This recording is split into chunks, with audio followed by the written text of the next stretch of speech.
thank you so much for joining me in our next episode of Be The Drop, Seb. Pleasure. We're here in Adelaide, which was home, but now is a long way from home for you. Yeah, I haven't lived in Adelaide for about 12 years, but London is home. It's nice to be back though.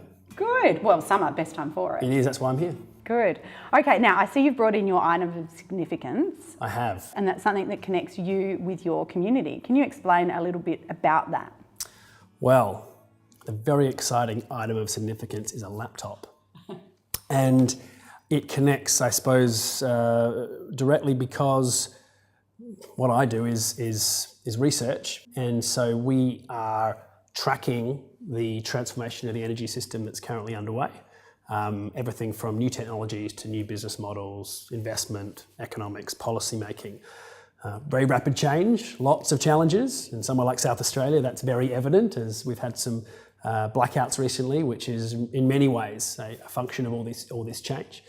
Companies that have to understand how that change affects their businesses, both from a risk and opportunity perspective, and more broadly, you and me and people in the wider community who use energy and are affected by the decisions made by companies and governments, have a stake in this as well. The climate discussion has moved through being a science issue that was championed by environmentalists to one that is increasingly embedded in decision making at an industrial and at a wider economy level. And so the stakeholders have evolved over time, the discussion has evolved over time, and the size of the challenge has increased with every year that there's been a lot of talk and a lot of action, and long-term problems are very difficult to solve on an incremental basis. So politicians have a lot of difficulty with this, but ultimately they have to make decisions in the long-term best interests, and long-term can be a pretty shady thing, right? Yeah. And elections come every 4 years. So it's a pretty difficult area. What do you think is the key thing that actually motivates people to take action within the climate and energy space? Not everyone has to have an epiphany, right? And decide this is the right thing to do and it's the moral. I mean, that will resonate with some people, but some people just go, my electricity is going to be cheaper, or I'll put PV on my roof.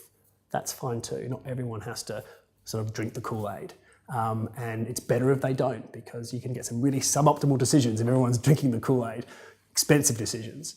It's better that there is a suite of motivating factors, and if the economics and the technology is there, which increasingly is, makes it a hell of a lot easier. What do you see as the biggest challenge for you when communicating with your community? Particularly in Australia, where there is such a concentration of editorial sort of messaging around a small number of publications, and Adelaide's the case in point, where we have essentially 2 newspapers, both coming from the same stable, where every opportunity, the risks are highlighted or the problems are highlighted rather than the opportunities.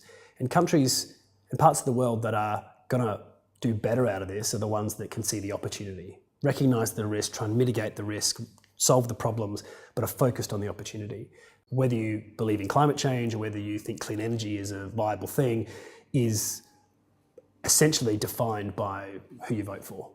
And that's the same in the US, and it's the same here. And you only get past this when there is sort of bipartisan sort of positions on this. So in the UK, for example, there is just still, considering recent sort of political movement, there is a bipartisan position on this. They're not arguing about whether it's all real, they're arguing about what they do about it, and how they position the UK to benefit. They just combine the Department of Climate Change and the Department of Industry to say the future of British industry has got to be associated with low carbon energy and low carbon economies, because that in 25 years' time is going to be normal. Thank you so much for joining me, Seb. And in conclusion, I'd love it if you could share with me Seb's Be The Drop tip, which is your top communication tip. From what I understand about trying to convince people about difficult topics, it's really important to connect with what they do think is important.